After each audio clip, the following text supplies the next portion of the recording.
Hi, everybody, and welcome to Metaphysical Insights. I'm your host, William Becker, and I'm very excited to present my guest today. Um, we have been, missing or not getting a chance to really sit down and talk like we want to at conferences and stuff for years. It's always a hi and a hug and a wave and a off fold. And so I'm excited. We actually get to visit for a little bit, and we'll take you along for the ride. Nicole Strickland is a woman of all trades. I called her in the advertising the Queen of the Queen Mary because she is, and that's how I first knew about her. Is all the work she's done on and with and about the Queen Mary, the ship, which I did get to stay on one night, and it's fabulous. I love it.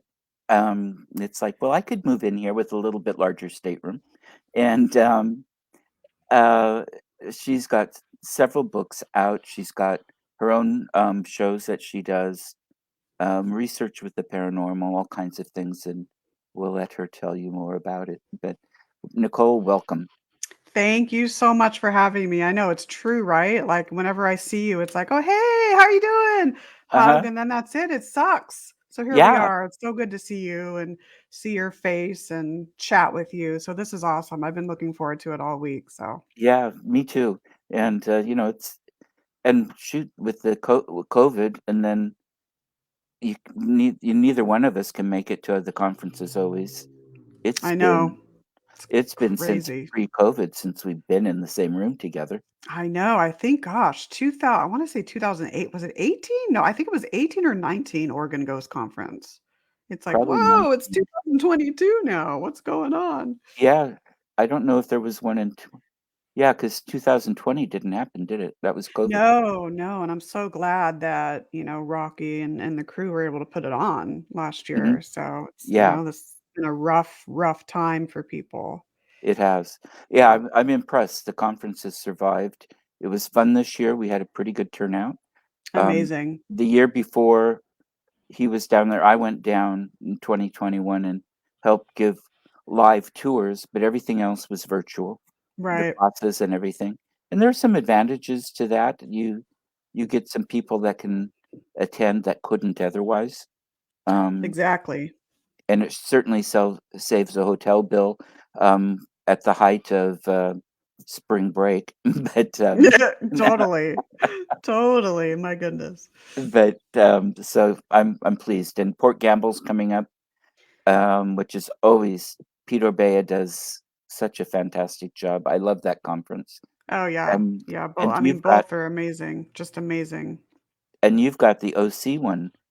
It's not the real OC. We're the real OC up here. Oh no, I think we are. No, I'm kidding. Yeah. We were first. No, we were. No, I'm kidding. I'm joking. We Yeah. Oh my we were gosh. incorporated in 1844.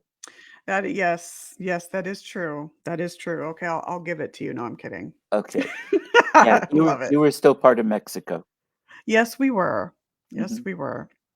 But yeah, yeah, that conference is great. Henry, it's put on by Henry San Miguel, and he moved down from San Francisco or San Francisco area, and so he did. Last year was the virtual Mhm. OT Paracon, and so this year it's the first on-site Anaheim's first ever paranormal convention, and so it's great. Looking forward to it. Peter Bay is going to be there, so it'll be Right. great to see him. And I'll be speaking, of course, about the Queen Mary and on a broadcasting panel with other folks in the area that do shows, and so I'm really looking forward to it. Yeah, OCParacon.com. So we're yeah. really, really excited. Hopefully next year we'd like to see you there too. That'd be amazing. I would like very much to be there. We'll find a way to make that happen. Yes, for Mhm. sure. Yeah, it's and weather in in Anaheim is pretty decent in October.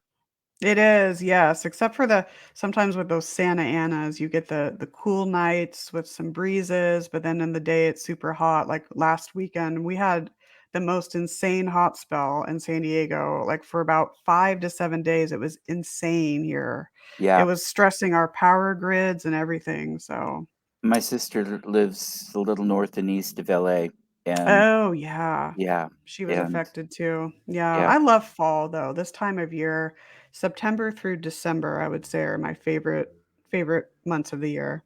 I think mine too. For one Yeah. thing, that for me, I'm from a family of teachers that go way back, and so it's always the beginning. It's the beginning of a new school year for us in every way. Even when I was out of school, even out of grad school, it was still a new beginning because, in a sense, because my parents were starting over, teaching, and I don't see the dead foliage and the things dying as an ending. I see it as the start of something. That is a healthy way to look at it, that's for sure. Absolutely. Yeah, thank you. I see summer more as the ending of everything. I'm not a fan of the heat. I'm not e You know what's so funny living in San Diego? Most people here, brag about summer. "Oh, summer this, summer that." And of course, it's a season, right? But it's my Right. least favorite. I am And so fall winter, like, it's crazy. yeah, you're kind of in the wrong town for in I some ways. am. I so am in the wrong town, my gosh. Al Although, you guys keep a little better than a lot of places there. Your summers aren't usually as hot as, say, LA or No, no, mhm, yeah, it's weird to get. I mean, it was like 105, 110. I mean, Death Valley even broke a yeah. record. I forget what it was. I think 123 or something like that, but I yeah. didn't think thermometers went up high enough for Death Valley to make a record. It's called The the hottest place on earth for a it reason. is. Oh my gosh, it's an armpit. Oh Yep. man. Yeah, I was there in spring break as a kid, and it was pretty outrageous, and, of course, Yeah. I'm old. We didn't have, air conditioning in the pickup and camper. Of course, we didn't stay the night in the valley either. We just went and explored and saw everything, but, yeah, it was interesting. Yeah, not fun at all. No, I haven't been there since I was a kid, but I've been, driving to Vegas, you drive kind of, past it, but still, Mhm, my goodness. yeah. Wow. Well, let's get into a little bit more. Tell us all a little bit more about just what it is you focus on and what it is you do. I mean, you've got the Queen Mary in one place, which is part paranormal, part historical, part um, the people, which ghosts are all part of that too. Um, Absolutely. but the focus seems to be a little different. But you do the investigation and you do the conferences. You've got a variety of books out. So, um, what drives Nicole on the paranormal and This is just this whole process? this is a very, it's such a good question to ask any of us, that are in this field. And it's ever since a young age, I always had this innate curiosity about the unknown. And as far back as I can remember, I mean, my first experience that I can actually remember was about 4 or 5 years old in Las Vegas, Nevada. And so as a kid, I was just very intrigued by it. And then as I got older, middle school age, college age, I would read and watch anything related to the paranormal. It's just something Mhm, that I always tell people, I'm like, I was born in this field. I was born to be in this field just because I have such a passion for not only studying and researching aspects of the paranormal, but of course, connecting with the other side. And I've actually started to move more into afterlife research, which I can talk about in a little bit. okay. So that interest stayed with me until I was in college. And so, you never expect something like this to happen. Mhm, But you hear researchers, tell about, that one profound encounter or series of encounters that really got them on the path to exploring the unknown. And so that occurred, and I've shared the story so many times, but it's so profound, and I have to credit my grandmother for this. So while I was attending the University of Arizona for my undergrad studies, my grandmother, my maternal grandmother, her name was Helen Lopinto, she actually called me the night before her passing. So this was October 24th, and we had a conversation on the phone, and I remember her asking me if I was okay, and I thought, "Well, this is rather odd." Now, mhm, as I look back, she was calling the family, just making sure they were all settled and okay before she transitioned. That's what I think anyways. And so I talked with her for a little bit, and then got off the phone, and then the following afternoon, my mom, her daughter, of course, which is now October 25th, and mind you, my grandmother passed away on my mom's birthday. So my mom and dad's birthday is on October 25th. So that's really odd. Only the Yes. cosmos really understands the connection with that. Right. But my mom called me, and I knew by the tone of her voice that something wasn't right. She let me know that she passed, and so I got on the next plane out to San Diego. Mhm. And my grandmother never wanted a funeral, so we just paid her our respects to her in different ways. And so when I came back to the University of Arizona for about that first week, nothing unusual occurred. But about a week or so later, I started having experiences that I did not have prior to her passing. So Mhm. the front bedroom door, the doorknob, so my front doorknob, my bedroom doorknob at night would move as if someone was trying to twist it to get it open. I didn't think much of it because, of course, I lived in an upstairs apartment. So I didn't think much of it. And then a couple of nights later, give or take 2 or 3 days, I was on my bed writing. I forget what I was doing. I think I was writing a paper or doing something. And all of a sudden, I felt this hand, or what felt like a hand, caress my Mhm. face. And that's when I started to connect the dots. It felt as if it came from someone I knew and loved. And that's Mhm. when I thought, oh my goodness, could this be Helen trying to contact me? Right. Again, didn't think much of it until a few nights later. I was still at night on my bed doing schoolwork when all of a sudden I noticed something out of my left peripheral vision standing by my closet. When I looked, there was my grandmother. She had this white, super white spotlight of a halo around her. Mhm. She looked about 10 years younger. She didn't say anything, a slight smile. She was wearing one of her favorite blue and white house dresses. It seemed to play out in slow motion to allow me to savor the moment.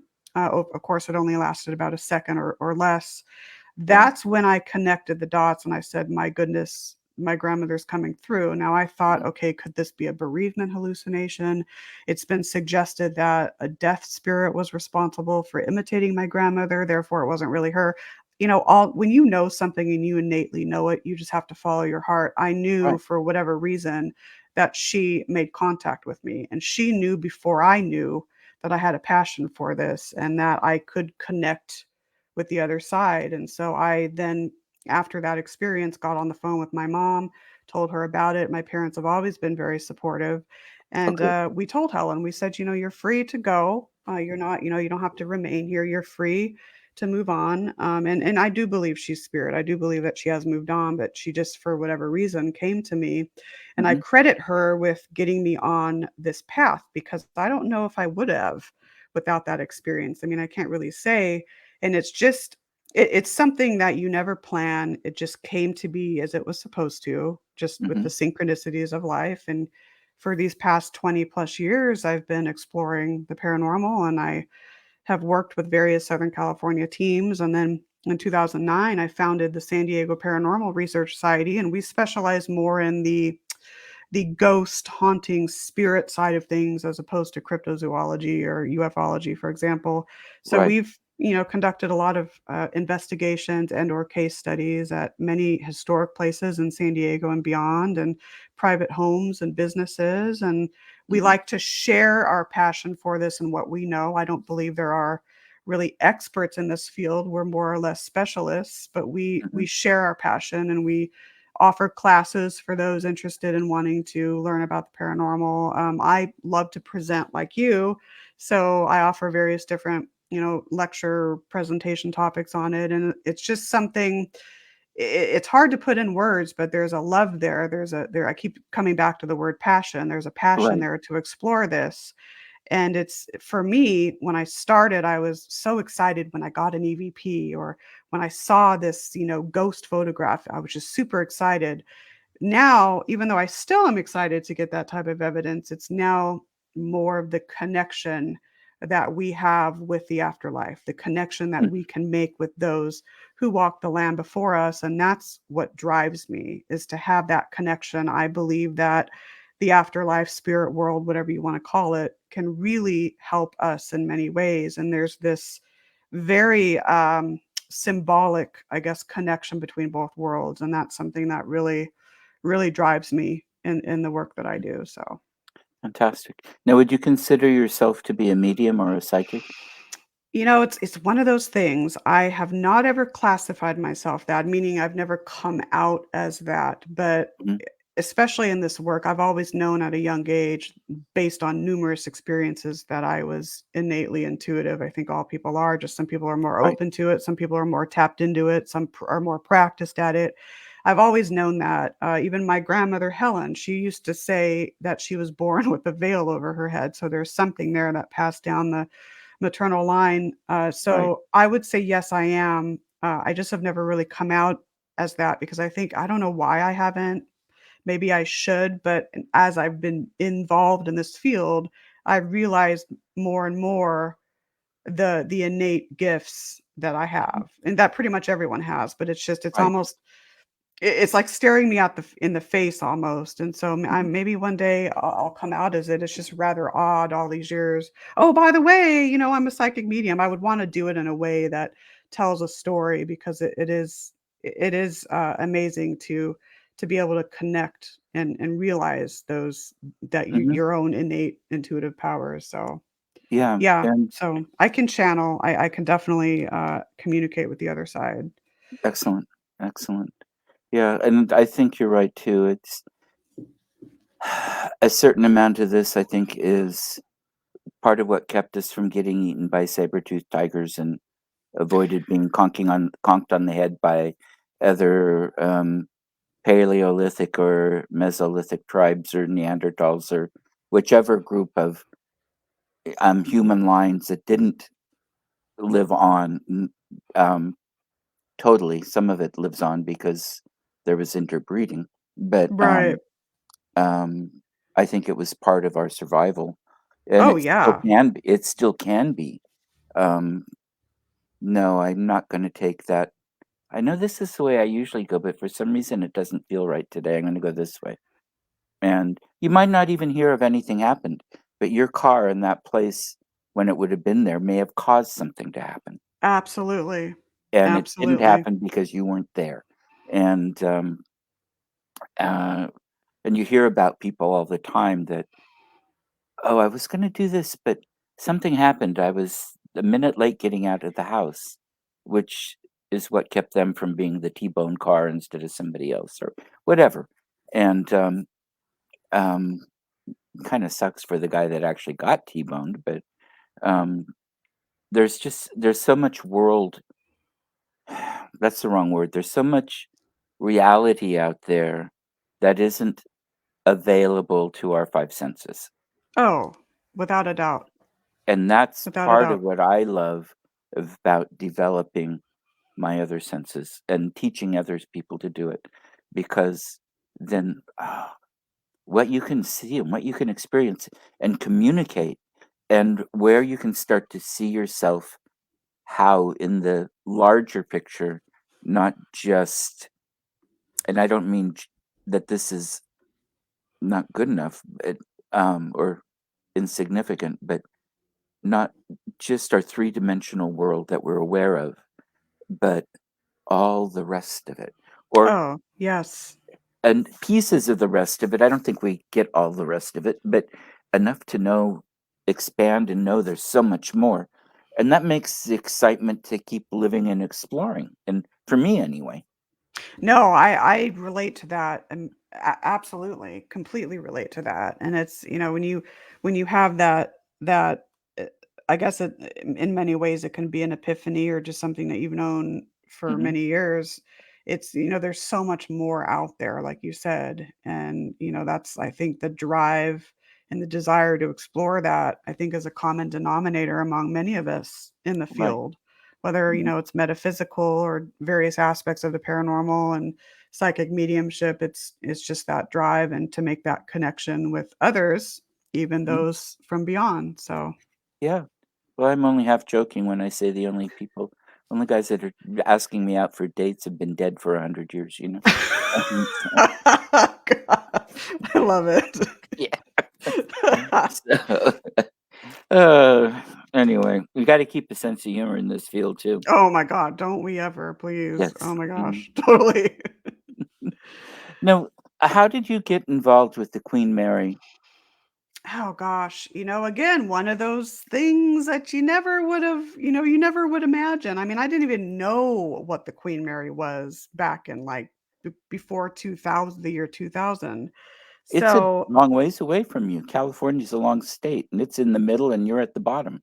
yeah, well, it's like an hour. Well, without traffic, from my driveway to the parking lot of the ship, I can get there in about an hour and 15, hour and 20. But Oh, with that's a lot traffic, it's more faster than I like, thought. Okay, yeah, it's Long Beach. Long Beach is its own, area, but it's considered, part of LA for yeah, many people. But Long Beach, LA County, Long Beach is, it's a lot of people, like I said, think it's part of LA, and it is, but I consider it a little bit. It's smashed in between like Irvine, Orange County, and LA, but yet okay, it's treated as part of LA in many yeah. ways. I know So, it's its own municipality. It has its own right, government. In fact, right. the city owns the ship, I think. Now, yeah, so, the first time in over many, many, many years that happened, I think back in June of this year, actually, and it's still closed due to the pandemic. They are trying to get it open by October 1st. That was Okay, the, date that they're shooting for. I'm not sure that's going to happen, but they are in the process now of getting it, ready to reopen. good. So the Queen Mary, again, prior to the year 2000, I didn't even know what it was. I didn't even know it existed. Here's this massive historical ship in Southern California. I've never heard of it. So here I was in college, junior year. And so we, of course, had our spring break. And so one of my friends and I decided to come back out here from Arizona to go on one of those 3-day Carnival cruises. And so there's a Carnival cruise port right adjacent to the Queen Mary. So Hmm. that was my first introduction in the year 2000, was driving in the backseat of a car to embark on our cruise. And there was this massive historic ship that I saw. And I remember saying, some things are just so clear in your memory. And I remember looking at her and saying, my goodness, I will be back someday. So then that day came in 2005. And again, this was something I never planned. I parked my car, I took the elevators up to A deck, embarked, walked on board this, and it's hard, very hard to put this in words. The second my stepped foot on the Queen Mary, I felt like I was home. I Yep. felt as though I've been there. I felt Mhm. super comfortable there, that everything was just so familiar, and it was that instantaneous soul connection. So my Yep. soul connected with the ship's soul. And you know what's weird? A lot of people have this with the Queen Mary. It is not just me. Former crew, Interesting. former passengers, a lot of people. There's something very sentient, very mystical, very beautiful about the Queen Mary. So while I'm a paranormal investigator and I love investigating the paranormal, and I've done so many, many times on the Queen Mary, for me, it's also exploring the historical aspect of it, because you can't have history without the paranormal. Her history is what drives her activity. Right. You can almost vicariously uh, sail on board the Queen Mary through encountering one of her spirits. I mean, they are part of her past. Right. So it's that connection, and in talking with those that either work today, even work on board, or former crew, former passengers, war brides. I've met amazing, amazing individuals through connecting with the Queen Mary. And it's just something that ended up happening. And to this day, again, I never planned it, but I've written 3 books and I present about the ship. And there's a reason for all of this. And maybe I don't understand it, but it's a beautiful thing. And I will be researching and exploring the Queen Mary beyond this realm. I can tell you that. So Hmm. it's awesome. Yeah. Yeah. It'd be interesting to trace what those connections are, and Yeah, I'm I'm assuming they're past life connections. I think Uh, they might be. I think, yeah, I've often felt that pings very closely to me. I mean, I've had mhm. past life regressionists. One of them said that, maybe I was a nurse on board. Another one has said, well, maybe, you're one of the energies on board. I don't know. There may be more than one reason, but for whatever reason, I, as well as many others, have this amazing connection to the ship. And it's interesting. One of my good friends, there's a group that we call Clan Mary, and it's a bunch of us that are ship enthusiasts and have these Mhm. amazing times on the Queen Mary. We're all good friends, and so we meet. Well, with COVID, it's been a while, but we usually meet a few times on the throughout the year on board. And so June Allen is one. She was a war bride on the Queen Mary, and she was among the first wave of war brides that sailed on board the vessel after World War II. And she puts it beautifully. She says, "You know what? The ship chooses you. The ship can know what person can feel her soul. The ship can know, the ship just knows the type of person that will connect with her." And so she said she chooses you. And that's just a beautiful way to put it. Right. And I think that So, makes sense. yeah. I'm just going to insert here quickly for people out there. Um, you can write in the comments questions if you have any for Nicole, and I can play magician and put click on them and they show up. I know, And right? Woo! yeah, and it's so don't hesitate if you've got questions, comments, or whatever, and we'll go in from there. And hello to everybody watching. But Yeah. um, StreamYard's great. I love StreamYard. It's I do amazing. too. I do too. And this will be up on the Simply Spooky Facebook page as soon as it's done, and it will be on my YouTube channel later today after I get it downloaded. And I'll send you Nice. the links, and Oh, I'll put them out great. there. Awesome. Yeah, so you can share them with anyone. And I know how special it is to find those places that you connect with. I've I've done that. Um, I was 27 the first time in my life I felt at home, really at home, and it was landing at Heathrow. So, Oh, see? There you yeah, go. I I get know it. that feeling. I know it. It's hard to put in words, but it's a visceral feeling. It It's is. it's it's a soul felt feeling. So I And get it. I've run into several past lives there. There you go. And other countries I've been to where I connect the most. I feel at home most of the places, but the ones that really I connect to, I also stumble into at least one past life. There you go. Um, so im it's there. I think there are connections that just keep going, and um, read Nicole's books and figure and explore these things, people. So now you've got more than the 3 books about the Queen Mary out too. What are your other ones? Yeah, so I have the 3 on the Queen Mary. Just the first 2 are basically an overview of the ship's history with her spiritual residents and her paranormal phenomena. The second one is delves a little bit more into the resident spirits on board, my thoughts about them, my encounters with them. It's a culmination of a lot of my past experiences on board. Mhm, The third one, Voices from Her Voyages, that took about 2 years to write, and it was a labor of love, believe me, a labor of love, and I got to interview, former crew, former passengers, war brides on their sailing memories and mhm, accounts on the ship, and so I put that together in the form of a book. And so, just they were all joys to write. So my other ones, San Diego's Most Haunted, is a collection. It's again a historical slash paranormal look at many of San Diego's noted historic haunted locations. And mhm, then, of course, another location that myself and my team have had tenure at is the Rancho Buena Vista Adobe, which is up in Vista, California. That's about 25 minutes north of San Diego. So if you're familiar with the area, Oceanside to your west, San Marcos to your east, and then Vista's smacked right in between. So it's an okay, old 1850 land rancho. There's another one up there as well called Rancho Guajome. So we've been not only conducting private investigations on board the property at the Adobe since 2011, but we've also been doing their fundraising tours, Spirits of the Adobe tours at the Rancho Buena Vista Adobe, the third Friday of each month.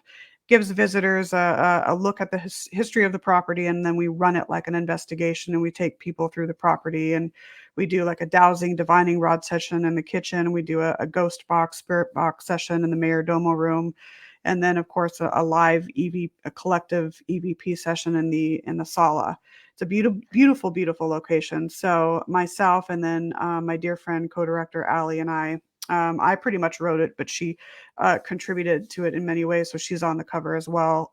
Spirits of Rancho Buena Vista Adobe, and that was published by Haunted America, and then, let's see, San Diego's Most Haunted was with Schiffer, and then the very first book I wrote, I actually took it out of print just because I want to add more locations to it and kinda rewrite it. My writing has improved. I've always been a good writer ever since I was Mhm. young, but it's improved a lot since that book came out, and so I pulled it out of print, and then I plan to republish it at a later date, and that was a Field Guide to Southern California Hauntings. Okay. So it's those, and then, of course, The Afterlife. I was telling you about this before we went on air. The Afterlife Chronicles is another book exploring the connection between life, death, and beyond, and that was supposed to be published with Schiffer back in 2001, but due to staffing changes and things like that, they're delayed, and so they gave me the option of either just kinda going on my own or staying, but yet I would know when it would be published. So it's been a couple of years. So I'm like, you know what? I'm going on my own with that. I'm going to try the self-publishing route with that. So I'll come out with that probably around, I would say December, January. Okay. And then let's see what else. It's not out yet. This will be published in 2024. It's an anthology that I'm working on with Marie D. Jones and Denise Agnew, and it's women on the fringe, groundbreaking women in the paranormal. So a lot of different women are going to share their experiences and their work in various aspects of the paranormal, including, psychic mediumship, all the different branches of the paranormal, radio show hosts, authors, tour guides. So it's fun. We've gotten a lot of great stories so far. Excellent. Yeah. Oh, So I love it. And I don't know about there, but here at least, it seems like the paranormal is pretty equal opportunity for men and women. It's not one that favors one or the other, or at least among the people I know, there isn't a chauvinism on either side. We all work together and appreciate each other and recognize that different people and different genders have different energies that can be helpful. Some, depending on the period you're looking at and the people you're looking at, some people want to talk to their own gender or to a different one or whatever. And where you are, I mean, because you're in a really fascinating area historically. You've got the Native American, and they're different natives than what we have up here. I mean, different tribes, different customs. But you've also got Spanish and then Mexican, right. because the Spanish were there. Oh, I mean, the missions were going up and down the coast in the 1730s, 40s, 50s, something like that, weren't they? Yeah, I was a little bit older than that, yeah, and Okay. then, yeah, when it died, yeah, I was a around that time. I mean, the date range, I should know this, I wrote a book on it, but then when Yeah. it hello, sometimes with dates you just don't remember, but yeah, Right. Father Junipero Serra was the founder, of course, of the mission system, and then, of course, yeah, like you said, there's all these different periods, the Mexican period, the Spanish period, in San Diego, even the Newtown period and the American period and all of this. Hmm. And so, yeah, it's all this influx of all these different individuals and like I said, the Native American period. So, yeah, it's very, very historic location. But I know I'm going on a tangent, but I do want to say, um, before you lose your train of thought, sorry about that, that what attracts me a lot to the Pacific Northwest in terms of the paranormal community up there Hmm. is the fact that you are all so collective and appreciative of each other's interests and viewpoints and Hmm. ways of doing things. And I think it's a perfect it's great up there. You don't see that as much in other places. I Hmm. don't think nearly as much down here at Oh, all. really? So Okay. I, And I I I mean, yeah, I don't want to talk bad. I mean, I just no. see it more up there. Maybe it's here as well, and it's just not as noticeable. I don't know. But I wonder if you'll find more of it after more conferences and such, because I think part Yeah, of what happens here too is the like-minded groups, as far as the collaborative effort and such, start mingling, knowing each other, trusting each other, and some of the ones that are going to be have a different. I don't want to be negative either. Have a different take on a lot of this. Go, don't come as much, or they're on the periphery more. right. So they might be here, but they're part of something else and not what this Yeah. other is. And Yeah, I hear you, and I think that's everywhere, we see that mhm, everywhere, and I think too, part of it's like you said, there's I mean, I don't know why SoCal, Southern California doesn't have more events for Yeah. people. It just seems like we're a community up here, but it's like we're working in some ways, not in all ways. Hmm. We're working like how kids parallel play. They're playing Right. amongst each other, but not with each other. So I Uh-huh. think I see that more, I guess, down here. And hopefully that will change. Yeah. Well, Um, and it's a different culture down there. right. In some ways, it's older because you did have the missions and the Mexican connections and stuff that was very different. I mean, you've had a non-native history that goes back quite a while. Right. Um, and we were, well, shoot, we were founded by people who were running away from murder and everything else, pretty much. I mean, it was kind of a ragtag bunch that you didn't you didn't uproot and come here unless you had a pretty good reason. Even with the land claims, I mean, Yeah. it cost a good $2,000 to outfit a wagon. Yeah. And that's in 1985. I mean 1885. So think about it. That's a lot of money. Uh, For back then, absolutely. yeah. So Absolutely. it wasn't just trying to escape poverty. Some of it was for some people, and the better life, but often there's another push, and Yeah. especially for the people that did the early exploring and the fur traders. And so we were settled in a very different way. Um, Yeah, you guys that's a good point to make, and I think that affects things too. mhm, You can't evaluate how things are nowadays necessarily without looking into the past. In mhm, in some ways, maybe not in all ways, so yeah. Well, and I remember because I'm older when California was, the big LA and all the places was the big woo woo. Everybody is on these, well, basically paranormal type of an idea, and um, New Age religion, only not even religion a lot of times, but that kind of a focus. And people up here thought it was all kind of crazy and um, ungrounded or settled, and um, people didn't know what they're talking about. But it's so to hear that there is less of the actual structured events and a sense of the community there now, then here it's like there's a switch and reversal in roles. yeah, I was just going to say that, and I think the difference is that I think a lot of people you see a lot of more of intermingling. Everyone it seems like everyone knows each other and has become really good dear friends, and it's down here as well. Mhm. I'm just one person. I Right. just don't see it as much. That doesn't mean it's not existing, and I'm just unaware of it. Mhm. But yeah, I really do think we need more events, down here, and that's the nice thing about these events because it brings people together, and you Right. learn new ways of thinking, and it's fine if someone has a certain way of investigating, for example, and maybe you have a different way. That's perfectly fine. This is Yeah. not a competition. No, And that's the one thing that kind of annoys me when some people think it is, and it's the I know. opposite of that, or it should be the opposite of that. Or claim to be an expert when Right, you really right. can't be. No.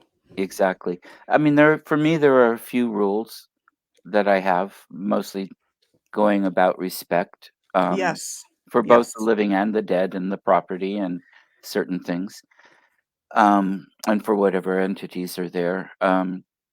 And some of it's um, respect, and you do wind up with some people that are maybe a little further out there than um, you'd want to embrace in the core. I agree. But that's okay. I mean, there are always some fringe people, and you can leave them on the fringe, and they have Yeah. followers too. I mean, so Yeah, um, absolutely. I'm with you on I feel like I preach the respect thing I'm probably a little bit too vocal with it, but it's something that's one of my cardinal rules as well is just, that golden rule mhm, and treating not only the living, but the location and the energies with that respect and reverence as they deserve. Right. So, And, for me anyway, the way I look at it, we have different kinds of entities and energies and places. And I think that we all leave imprints of our personality. They can be intelligent and communicate with people and such, but it's not the soul. right. And you might have somebody that was a real jerk, and that energy is still in the place and interacting and acting out as that persona that person had at when they were breathing at that location. But the soul's gone on, and the soul is healing and changing and growing. Exactly. And so you want to treat that soul still with respect. You want to help it to grow, even if it's still not very nice. You wanted to help it to develop, not to, Yeah, remain stuck in whatever misery is causing that person to act so miserable. I Um, cannot agree more. That's a very, very healthy, positive attitude. oh, thank And you. so I can you imagine how the field would be if everyone had that? I mean, come on now. Yeah, and So, I think a lot of people do in some ways. People I work with, mhm. I'm not part of a team now. I've got a handful of people up here that if they need a medium, I'm happy to help them because I know what they do. I know and trust them. Um, Members of the League of Extrasensory Gentlemen? Is it Gentlemen. Yeah, gentlemen? I think yeah. yeah, they're great. That group is one. There are a few other people, including women, that I'm happy to work with up here just because I know their integrity and we're all friends. And but you get wiser with age. I mean, you can, and I'm not claiming to be wise, but I have learned a few lessons. You are wise. Don't be modest now. But, you learn some of the warning signs, and you learn some of the lessons, and you learn that it's okay to be out there and not accept and be part of everything. Right. Mhm.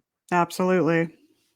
So, it keeps me a little bit more out of trouble. That's, those healthy, positive ways of thinking, they do go a long way. Mhm. Yeah. Well, I just had a tarot reading from a dear friend of mine, Kimberly, and it was just incredible, and the positive and all of those pieces with it, and a strong presence of women. It was fantastic, so I'm kinda still on a high from that. Oh, that's amazing. Gosh, I think tarot and synchronicity go hand in hand because Mhm. when you get those readings from tarot and it's like that's what's meant for you at that time. Right, and Kimberly has been studying for a long time, and with, a highly regarded expert in Great Britain, I believe, and, I'm just gonna put her last name out here, I don't think she'd mind, Kimberly Sachs, and, she's in the Portland area, and, um, just one of the beautiful human beings out there. So, but that kinda helped even she picked up on a jump start I was getting anyway, and it jumped it even more. Ah, fantastic. Yeah, Savor that high. Those are the best. I am. Yeah. I need to let her know it's still what's going on actually. But, cool, and I'm sorry I've lost my train of thought. Actually, you are really unusual as somebody I'm interviewing. I got through the introduction, even my own name, without stumbling on something. Really? Yeah, so somehow, um, you've helped because I half the time am laughing about my inability to pronounce my own name, let alone anything else, I love first it. the first sentence or 2. So, Oh my gosh, um, that's so funny. yeah. I'm just I am who I am, and it's, maybe that's what you're sensing, I'm real. Yeah, Maybe that there's like that because sometimes I think we've all had those experiences where you encounter someone and you become intimidated and you trip over your words and maybe it's because you can't sense maybe there's you're sensing a facade. I don't know. I mean, maybe I don't know. Just putting that out there. Could be. And sometimes it's the ADHD brain. Oh yeah, I think we all have it now. Especially after COVID. I know I do. I had COVID, and that's the one thing with the Ooh, brain fog. It's like, oh, please. do you still have it? No, no, I had it, back in February, but I'm dealing with the long COVID, and Right. that affects everyone differently. Some people have it just for a few weeks, others can have it over a year. So for me, it's more like, it's created the brain fog's getting better, but it's more of a chronic type of fatigue, and then, something called, POTS, and this is common amongst these long haulers. It's the postural orthostatic tachycardia syndrome.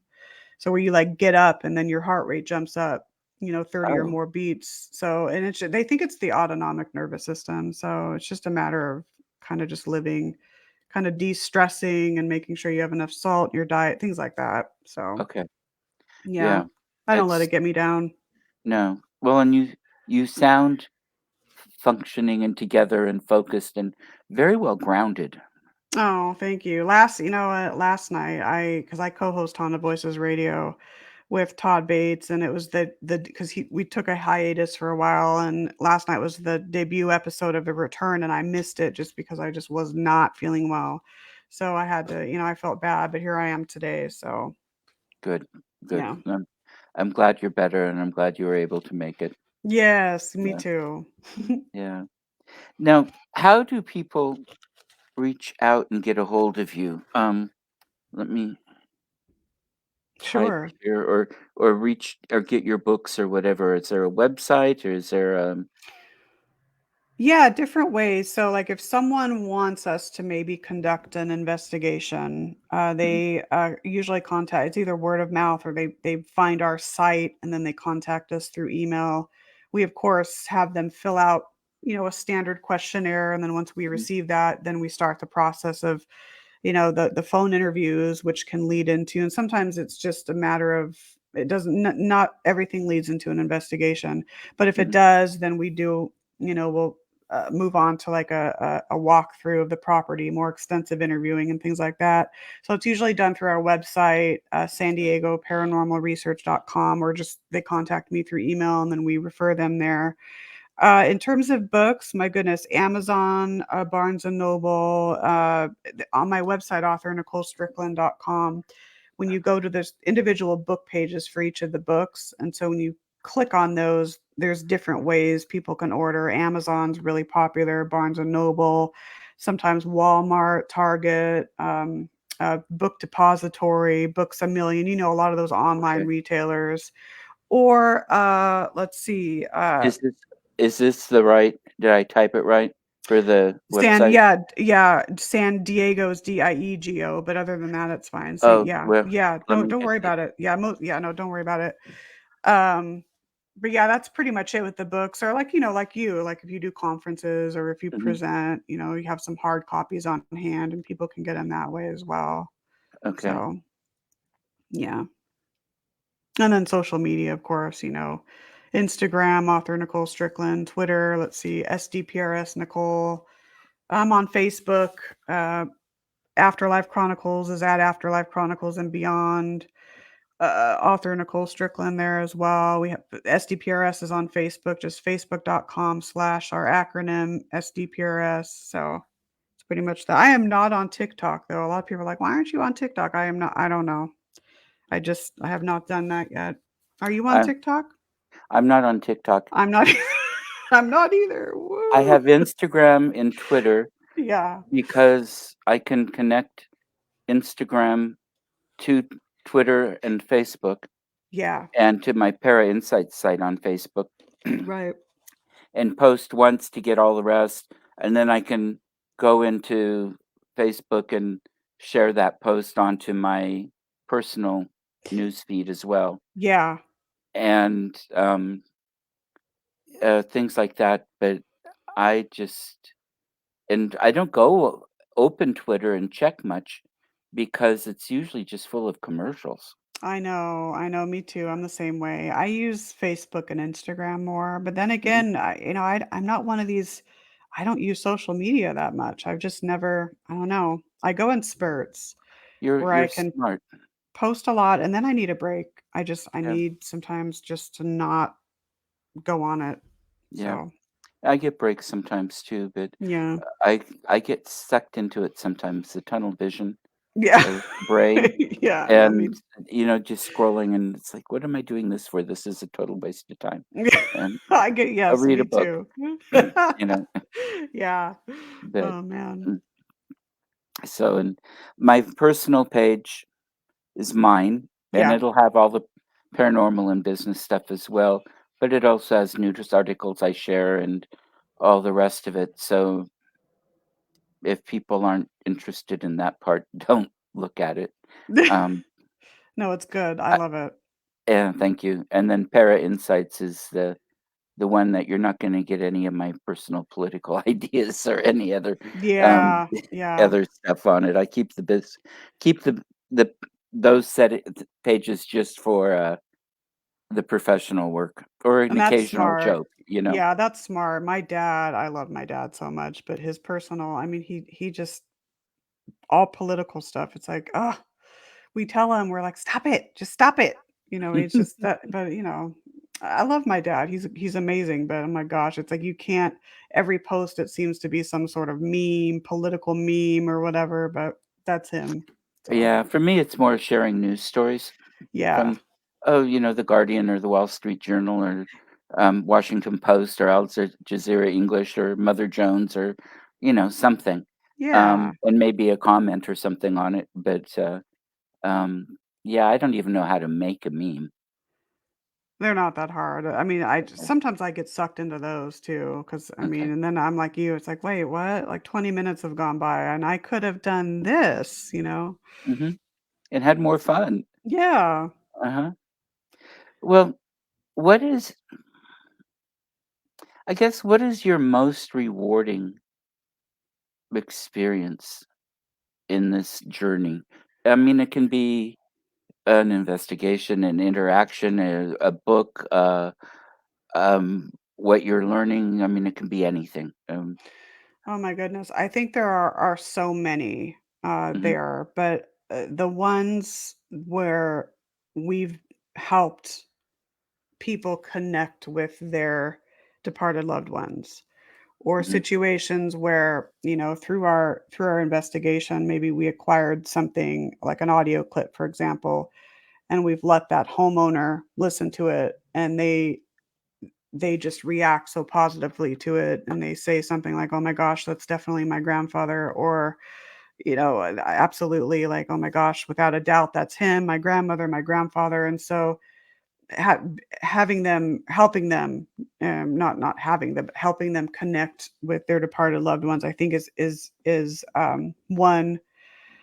The others where, you when I present, I don't wanna come off as though I know everything at all, because that's a dangerous attitude to have in this field, to come across like you know everything. So being just right. open and just sharing experiences and having people come up to you after saying, "Wow, you really helped me to open my eyes," or "What you said resonates with me." Mhm, Situations like that, having, I had a presentation I did. It's the same title of my book, The Afterlife Chronicles, where I talk about, different theories on the afterlife, experiences that I've had, things like getting into near death experiences. And I had someone come up to me after, literally with tears in their eyes, saying, "You've opened my eyes in more ways, than I could have ever imagined. I can't thank you enough." And it's that reassurance um, that really helps, I think. And mhm. so I think it's situations like that that really resonate with me. So that's a good question. That's a really Okay. good question. What about you? That's a good question. Yeah, it is, and it's always when it's difficult for me to answer. Yeah. Thank you. And sometimes I'm hesitant to ask it just because it's difficult. But I think one of the things for me, once I got to the point where I had the proof that these are real, because I've had visual experiences that I can't explain, I'm very skeptical, um, and have gotten proof over and over about my own abilities Yeah. as a medium and confidence with that. Doesn't mean I'm always right, nobody is, but my confidence is good.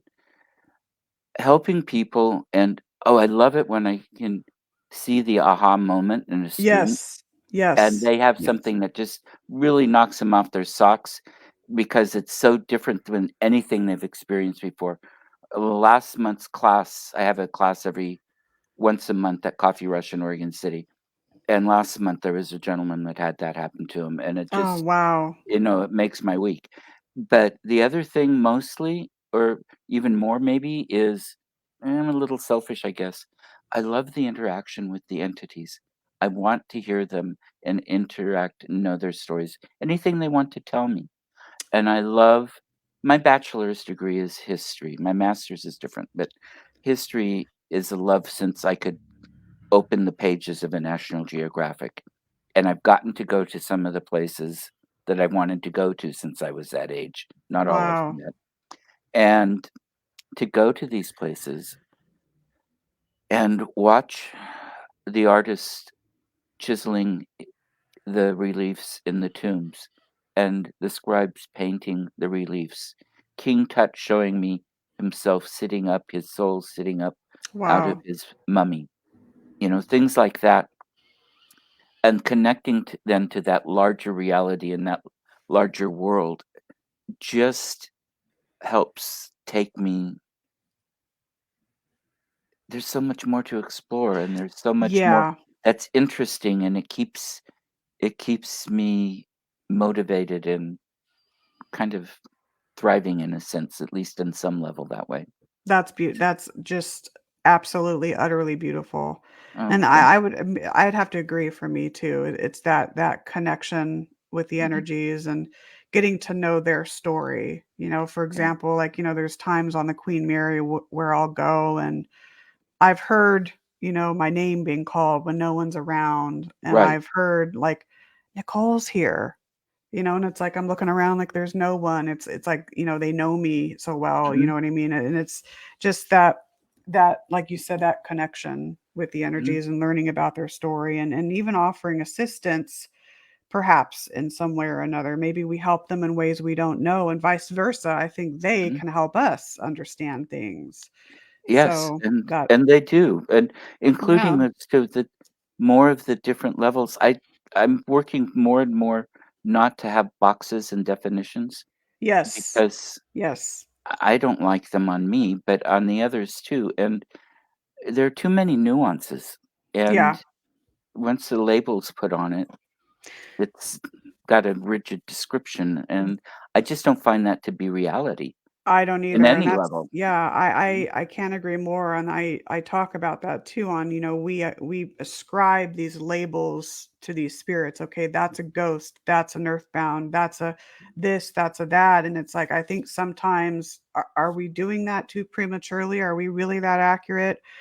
People saying maybe a lower level entity, like what you were talking about. When I say lower level, it's human entity, but someone maybe that wasn't that nice in person and continues on that trait in death, people then saying, "Oh, well, that's a demon." It's like, no, that's just yeah. not right. That's not respectful to do. So I'm with you on that. I think labeling can be very, very detrimental. Right. And, people say, "Oh, it has to be a demon because I was pushed on the stairs." Well, maybe it's a Exactly. kid giving you a hug, Right. or Right. I've Yeah. got 3 scratches, a dog jumped on you, you know? Right. I mean, and another thing too, I mean, these scratches, how do we know that Right. there's not some sort of physiological response the body has on when an entity touches you? When you touch a hot stove, let's assuming they're made out of some sort of heat now.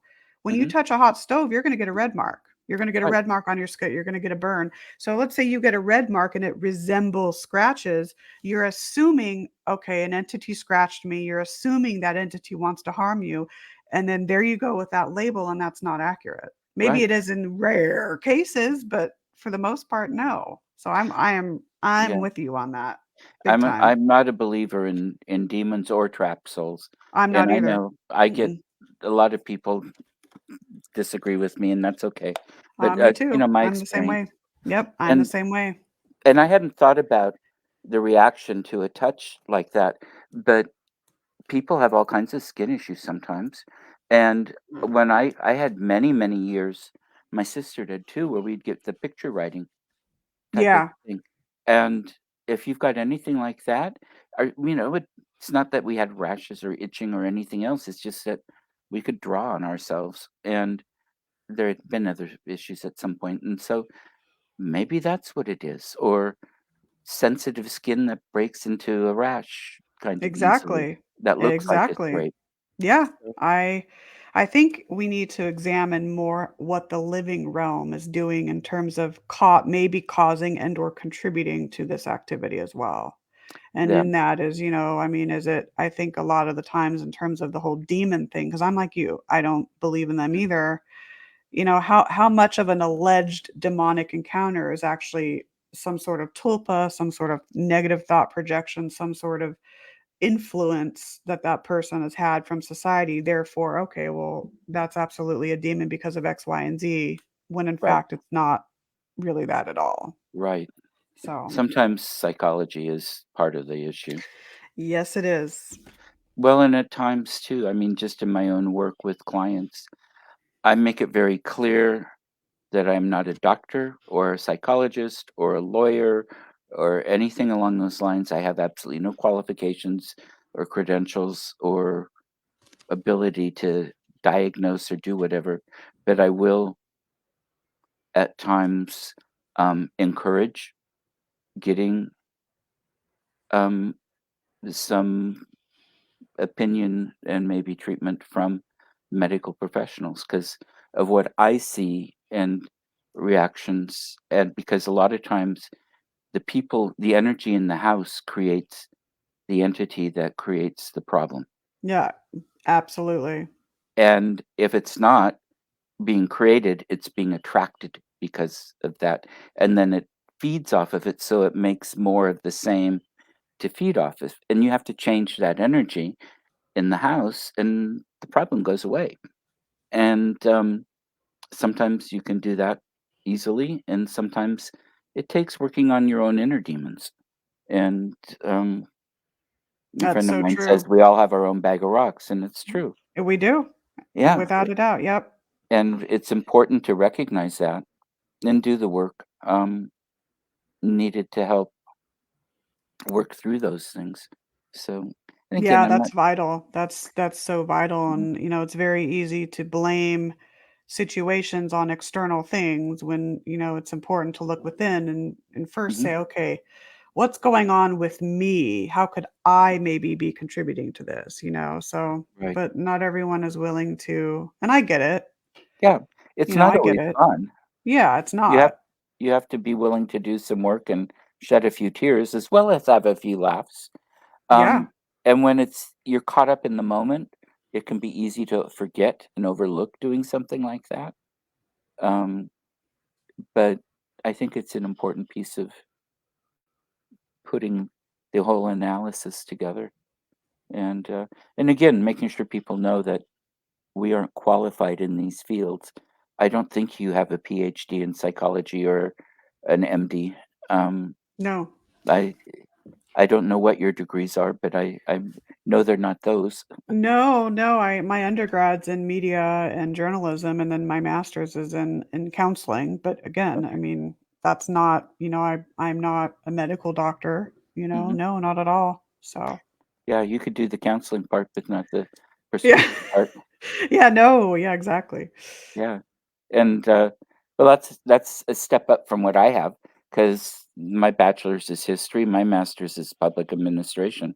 Oh, that's And, great you though. Wow. oh, I love them, but I've had I've had therapy and I've lived long enough that I can see things and I've read and such, so I can be a little bit of an armchair, you know, Yeah. recognizing a few things, but I'm not qualified in any way to give any kind of a diagnosis or anything other than just simply say, as a human being to another, you might consider some medical attention. Yeah, and Um, those life experiences really go a long way for mhm. sure. And sometimes it's physical health. What kind is there a chemical imbalance? Are your Yeah. medications creating an issue? Um, those are all things we have to look at. And you probably look at that when you're interviewing clients. Oh, absolutely. I think a lot of us do, but yeah, you have to. I mean, Hmm. it could be. I mean, it could be a combination of some sort of mental, physical issue. But my good, I mean, brain chemicals. Those Hmm. serotonin levels and things like that. I mean, even we're seeing with post-COVID patients. I've read some of the theories that the COVID virus and a lot of these long haulers.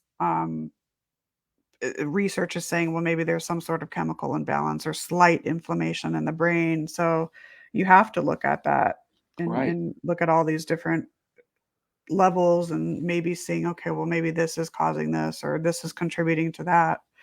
So Yeah. No, I agree. Well, let's see. We're a little out of time. We're a little over an hour now. Is there anything that you want to add? Make sure you get out there one more time, or if we didn't cover. Um, I if can't. people get a hold of you on author Nicole Strickland on Facebook, they can probably find the connections to everything else. Yeah, yeah, and even my personal page, it's Nicole D as in dog Strickland. But yeah, pretty much all those pages you can get to the other websites or, the Okay. URL. So, no, this was amazing. I've looked forward to this all week. It's so great to touch base with you and Yes. talk with you. I hope we can see each other soon, and I look forward to having you on, the Afterlife Chronicles. I can't I'm kinda bummed it's not until January though, but it is, Yeah. that'll be here before you know it. That'll be great to have you on that show as well. I'm looking forward to it as well because this has been really a wonderful Yeah, time, and I've been excited all week too. me So too. Me too. I can't thank you enough, Nicole. And it's such a blessing to get to spend and chat. Yeah. And it's even if it is a public one, it doesn't matter. Doesn't matter, you know what? It's Yeah. you gotta cherish that time, and yeah, Hmm. it's been amazing. Thank you so much for having me on. Oh, you're welcome. You're welcome. Thank you. And everybody, have a wonderful rest of your weekend.